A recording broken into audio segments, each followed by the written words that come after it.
State of the union address में बोले अमेरिकी राष्ट्रपति जो बाइडेन, यूक्रेन के साथ खड़ा है अमेरिका, उसे कमजोर समझना पुतिन की गलती।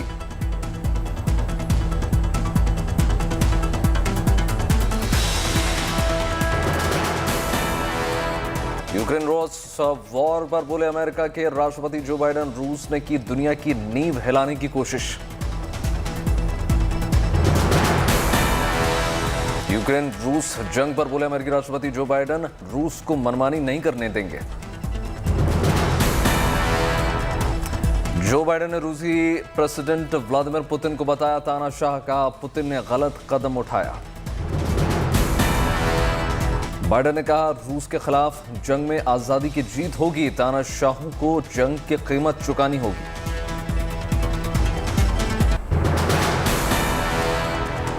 जो बाइडेन ने कहा यूक्रेन में सेना नहीं उतारेंगे, लेकिन रूस को मनमानी नहीं करने देंगे। बाइडेन ने कहा जब इस वक्त का इतिहास लिखा जाएगा तो यूक्रेन पर छिड़ी गई जंग की वजह से रूस को कमजोर और दुनिया के बाकी देशों को ताकतवर बताया जाएगा।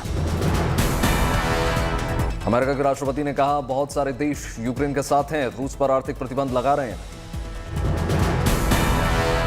बाइडेन ने कहा अमेरिका नेटो देशों की सुरक्षा के लिए प्रतिबद्ध है, सहयोगी देशों के साथ मिलकर नेटो क्षेत्र के हर इंच की रक्षा करेगा। State of the union address में बाइडेन ने कहा यूक्रेन पर हमले के बाद फोर्ड कंपनी ने रूस में काम बंद कर दिया है।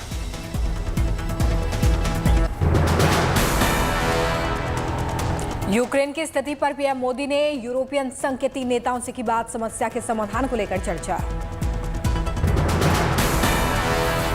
अब यूक्रेन में फंसे भारतीयों को रेस्क्यू करेगी वायुसेना, रोमानिया से भारतीयों को लेने के लिए रवाना हुआ C-17 ग्लोबमास्टर। रोमानिया और मालदोवा से भारतीय छात्रों के रेस्क्यू ऑपरेशन को सुनिश्चित करेंगे केंद्रीय मंत्री ज्योतिरादित्य सिंधिया। खार्किव में रूस ने तेज किया हमला, यूक्रेन ने की 8 लोगों की मौत की पुष्टि। ब्रिटिश सेना रूस के खिलाफ यूक्रेन में नहीं करेगी जंग, रॉयटर्स के हवाले से खबर। यूक्रेन ने खार्किव शहर में लगाया कर्फ्यू, हवाई हमलों के चलते फैसला। रूसी बमबारी के चलते यूक्रेन को बड़ा नुकसान, पेयजल और बिजली का संकट। रूस ने कीव पर की एयर स्ट्राइक, टीवी टावर उड़ाया, चैनलों का प्रसारण बंद। रूस के विदेश मंत्रालय का बड़ा बयान, पश्चिमी देशों के प्रतिबंध को अनैतिक करार दिया। रूस ने दी चेतावनी, कहा पश्चिमी देशों ने की अर्थव्यवस्था तबाह करने की शुरुआत।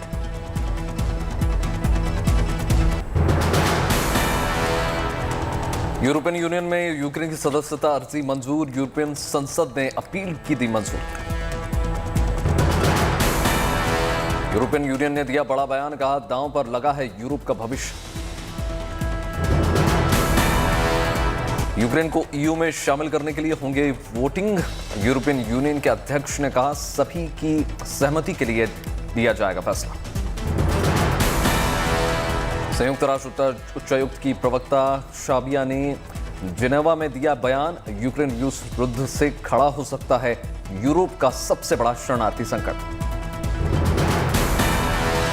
संयुक्त राष्ट्र शरणार्थी एजेंसी ने यूक्रेन को लेकर दी रिपोर्ट, 6 लाख से ज्यादा लोगों ने यूक्रेन छोड़कर भागने का दावा किया।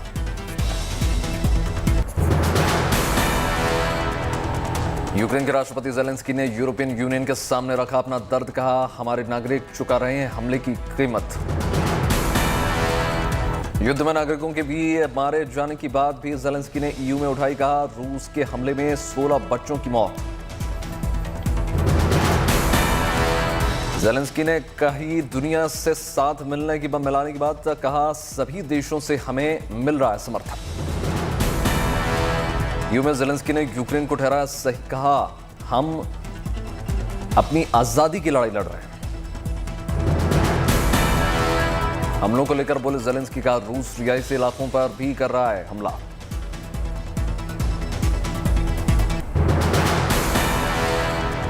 यूक्रेन के चर्निहिव से बड़ी खबर, बेलारूस की सेना चर्निहिव की सीमा में घुसी। रूस का सहयोगी देश है बेलारूस, से यूक्रेन के राष्ट्रपति ने कहा कि कीव को बचाना प्राथमिकता। यूक्रेन के राष्ट्रपति ने रूस पर किया जुबानी हमला, कहा खार्किव में रूसी बमबारी युद्ध अपराध। युद्ध से हो रहे नुकसान को लेकर ज़ेलेंस्की ने बयान दिया है और कहा है कि कोई माफ नहीं करेगा और ना ही कोई भूलेगा। यूक्रेन के राष्ट्रपति ने लगाया आरोप, कहा फ्रीडम स्क्वायर पर रूस ने किया हमला। चीन के विदेश मंत्री ने यूक्रेन के विदेश मंत्री से बात की, मौजूदा हालात को लेकर चर्चा। चीन ने अमेरिका को दी धमकी, कहा ताइवान मामले में दखल देने पर गंभीर होंगे परिणाम। जर्मनी ने रूस हमले को लेकर जारी किया बयान, कहा रूस तुरंत रोके यूक्रेन के ऊपर हमले। जर्मनी ने यह भी कहा है कि खून खराबा रोके रूस। जर्मनी ने रूस पर और भी प्रतिबंध लगाने की मांग की है। रूस ने की विदेशी निवेशकों को रोकने की तैयारी, देश छोड़ने पर लगा सकता है प्रतिबंध।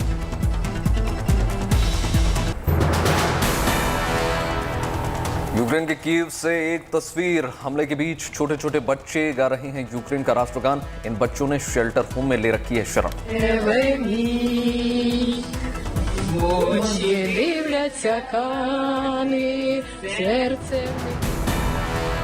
मॉस्को के एयरपोर्ट पर सन्नाटा, यूरोपियन यूनियन के देशों ने अपना एयर स्पेस रूसी विमानों के लिए कर दिया बंद। यूक्रेन में पोलैंड की सीमा पर लगातार बढ़ रही है लोगों की तादाद। शरणार्थियों के लिए बनाया गया है मेक शिफ्ट कैंप। यूक्रेन की मदद के लिए आगे आए यूरोपियन देश। बुल्गारिया से 30 लड़ाकू जहाज भेजने का लिया गया फैसला। युद्ध के बीच यूक्रेन में शुरू हुई खाने पीने के सामानों की किल्लत। कीव से सुपरमार्केट की तस्वीरें सामने आई। चीन, रूस, क्यूबा, वेनेजुएला और इरित्रिया ने किया विरोध। भारत, कैमरून, यूएई, पाकिस्तान समेत 13 देशों ने मतदान से बनाई दूरी। वोटिंग के बाद यह तय हो गया कि 3 मार्च को इस मुद्दे पर होगी बहस और उसके बाद होगी वोटिंग। न्यूयॉर्क में संयुक्त राष्ट्र संघ के मुख्यालय के बाहर यूक्रेन के नागरिकों ने किया प्रदर्शन। बड़ी संख्या में लोगों ने लगाए रूसी राष्ट्रपति के खिलाफ नारे। रूस को संयुक्त राष्ट्र संघ से बाहर करने की प्रदर्शनकारियों की अपील। रूसी हमले का सामना कर रहे यूक्रेन को दुनिया भर से मिल रहा है समर्थन। ऑस्ट्रेलिया ने किया $50 मिलियन देने का वादा। रूस को फिर मिला चीन का साथ। चीन ने बयान किया जारी, कहा यूक्रेन संकट को हल करने के लिए रूस की सुरक्षा मांगों को समझने की जरूरत। जर्मन फुटबॉल कोच मार्क्स ने यूक्रेन पर रूस के हमले के विरोध में रूसी फुटबॉल क्लब लोकोमोटिव मॉस्को के मुख्य कोच के पद से इस्तीफा दिया। वर्ल्ड बैडमिंटन फेडरेशन ने रूस और बेलारूस के एथलीट्स और अधिकारियों के BWF इवेंट में शामिल होने पर लगाई रोक। रूस यूक्रेन जंग को लेकर संयुक्त राष्ट्र मानवाधिकार परिषद की बैठक में अमेरिकी विदेश मंत्री एंटनी ब्लिंकन ने रूस पर बोला तीखा हमला, कहा रूस की नीति दमनकारी। संकट की घड़ी में अपने देश के नागरिकों को बचाने के लिए आगे आया खार्किव का एक अस्पताल। मिसाइल हमले से बचने के लिए मैटरनिटी वार्ड को बनाया बॉम्ब शेल्टर। यूक्रेन में फंसे भारतीय छात्रों को लेकर दिल्ली पहुंचे विशेष विमान। प्रौद्योगिकी सक्षम विकास वेबिनार को आज संबोधित करेंगे पीएम मोदी। 2022-23 के लिए पेश बजट में प्रौद्योगिकी विकास के लिए किए गए विशेष प्रावधानों पर करेंगे चर्चा। राष्ट्रगान के अपमान के मामले को लेकर बॉम्बे हाई कोर्ट ने पश्चिम बंगाल की मुख्यमंत्री ममता बनर्जी को भेजा समन। आज होगी मामले में सुनवाई। आज से देश भर में सीबीएसई के स्कूलों में 10वीं और 12वीं क्लासेस शुरू होंगी तो प्रैक्टिकल परीक्षाएं भी शुरू की जा रही। जामिया मिलिया इस्लामिया में आज से छात्र कर पाएंगे फिजिकल क्लासेस। कोविड की वजह से विश्वविद्यालय प्रशासन संचालित कर रहा था ऑनलाइन क्लासेस। आज से शुरू होगा हरियाणा विधानसभा का बजट सत्र। मुख्यमंत्री मनोहर लाल खट्टर ने की सभी दलों से सदन में सकारात्मक रूप से चलाने देने की मांग। आज से शुरू होगा गुजरात विधानसभा का बजट सत्र। इस बार 31 मार्च तक चलेगा गुजरात का बजट सत्र। एनसीबी के सामने आज अपना बयान दर्ज करवाएंगे बिजनेसमैन करण सजनी। करण को महाराष्ट्र के मंत्री नवाब मलिक के दामाद समीर खान से रिश्ते को लेकर जारी हुआ है समन। आज से दिल्ली जिला अदालतों में शुरू होगा फिजिकल सुनवाई होने जा रही है शुरू। दिल्ली हाईकोर्ट ने जारी किया आदेश। केंद्रीय मंत्री जनरल वीके सिंह पहुंचे पोलैंड। भारतीयों से की मुलाकात, जल्द सुरक्षित वापसी का दिलाया भरोसा। छठे चरण के लिए चुनाव प्रचार पर ब्रेक, सभी पार्टियों ने रोका प्रचार। छठे चरण के लिए 3 मार्च को मतदान, 10 जिलों की 57 सीट्स के लिए होगी वोटिंग।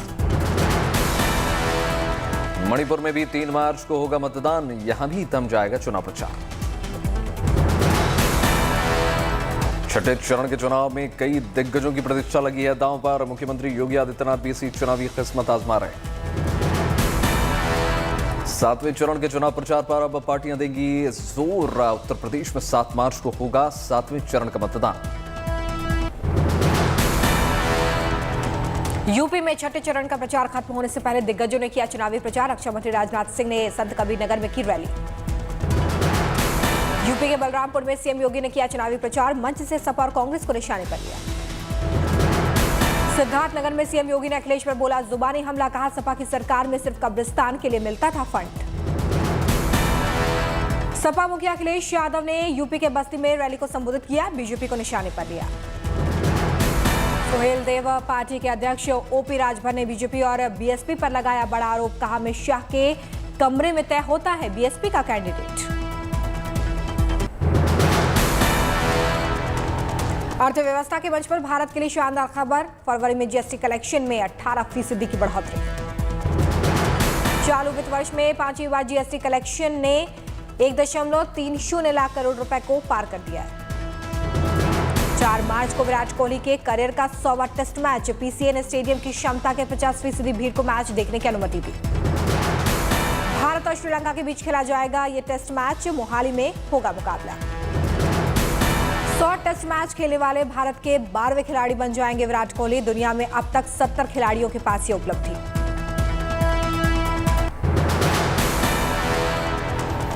दिल्ली सरकार ने किसान आंदोलन के दौरान किसानों पर दर्ज हुए मुकदमों में से 17 मुकदमे वापस लेने की दी मंजूरी। उड़ीसा पंचायत चुनावों में बीजू जनता दल ने दर्ज की लैंडस्लाइड विक्ट्री, राज्य की सभी 30 जिला परिषद सीटों पर जमाया कब्जा। बुधवार को बंबई हाई कोर्ट में महाराष्ट्र के मंत्री नवाब मलिक की ओर से दाखिल हेबियस कॉर्पस मामले पर होगी सुनवाई।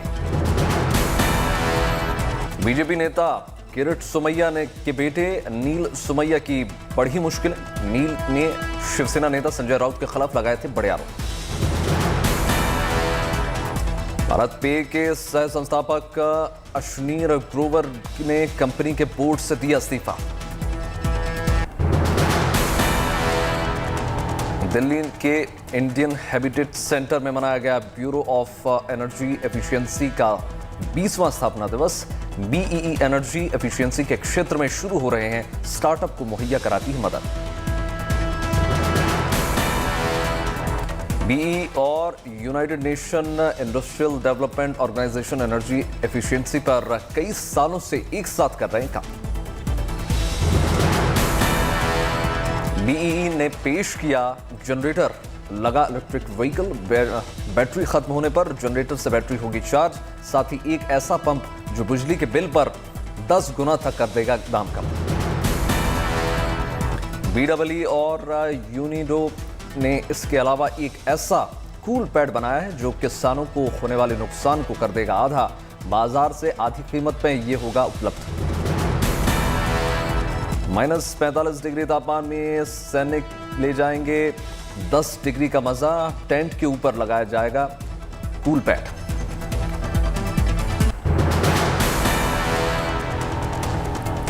असम में 6 महीने और बढ़ाई गई अफसा कानून की समय सीमा, राज्य सरकार ने आदेश जारी कर दिया है। पिछले 6 दशक से असम में लागू है ये कानून। उपराष्ट्रपति एम वेंकैया नायडू अमरावती में डॉक्टर रमिनेनी फाउंडेशन गुरु समानम और प्रतिभा पुरस्कार कार्यक्रम में शामिल हुए हैं। आरएसएस प्रमुख मोहन भागवत का बड़ा बयान, कहा अतीत की संस्कृति विरासत का प्रमाण मांगती है, नई पीढ़ी शिक्षा प्रणाली ऐसी है कि नहीं होता उन्हें विश्वास। राजस्थान के सीकर में 6 मार्च से 15 मार्च तक लगेगा बाबा श्याम का मेला। हर साल आयोजित होने वाले इस मेले में कोविड गाइडलाइंस का पालन करते हुए घूमेंगे श्रद्धालु। 3 साल के बाद एक बार फिर दार्जिलिंग का मशहूर टॉय ट्रेन का परिचालन शुरू कर दिया गया है। न्यू जलपाईगुड़ी से 3 धरिया तक चलने वाली इस ट्रेन में सभी बोगियां हैं। दुनिया का सबसे बड़ा tag show mobile world Congress शुरू स्पेस में हो रहा है इसका आयोजन, स्पेन में इसका आयोजन हो रहा है। 3 मार्च तक चलेगा टेक शो इवेंट। आयोजकों ने 1 लाख लोगों के इवेंट में आने की संभावना जताई है। इवेंट में कई कंपनियां पेश करेंगी अपने नए डिवाइस और टेक्नोलॉजी। सैमसंग, OnePlus और Realme जैसी बड़ी कंपनियां इसमें हिस्सा ले रही हैं। इवेंट के दौरान सैमसंग लॉन्च करेगी window based Galaxy books laptop. ये एक स्लिम और लाइट वेट प्रोडक्ट होगा। OnePlus 10 Pro को इस इवेंट के जरिए ग्लोबल मार्केट में पेश किया जा सकता है।